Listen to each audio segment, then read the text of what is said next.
Bonjour, la presse s'intéresse aux stars aujourd'hui avec d'abord l'ouverture du Festival de Cannes. C'est parti pour la fête, nous dit Libération, qui s'inquiète toutefois de l'augmentation du nombre de films en anglais dans la sélection. En voici deux que cela ne devrait pas trop déranger. Les frères Cohen qui président le jury cette année.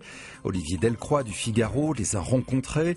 Ils se disent très heureux de participer ainsi à ce festival le plus important au monde qui les a soutenus depuis le début. Le jury risque d'être très animé puisque leurs présidents promettent de faire comme pour leur film, donner des ordres contradictoires, car, disent-ils, l'ordre surgit toujours du chaos. Ça promet.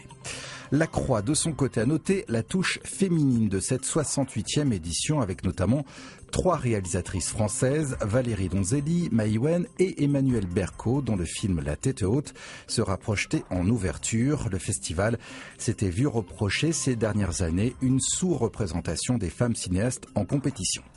L'autre grand titre de la presse étant une des Échos qui annonce une accélération surprise de la croissance en France et une hausse de 0,6% du PIB pour le premier trimestre. La production industrielle a nettement rebondi, nous explique le journal, et la consommation des ménages a été soutenue par la chute des prix des carburants.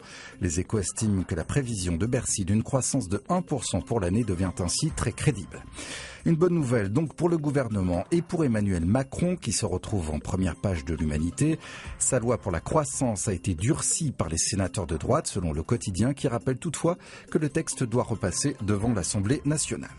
La politique encore avec le Figaro qui revient sur la visite historique de François Hollande à Fidel Castro.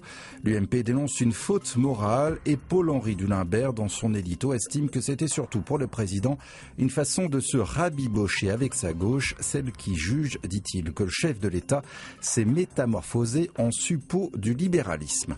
François Hollande qui est aussi indirectement à la une du Parisien aujourd'hui en France, qui a obtenu une interview exclusive de Valérie Trierweiler qui privilégie d'habitude les médias étrangers à propos de son livre qui sort en poche.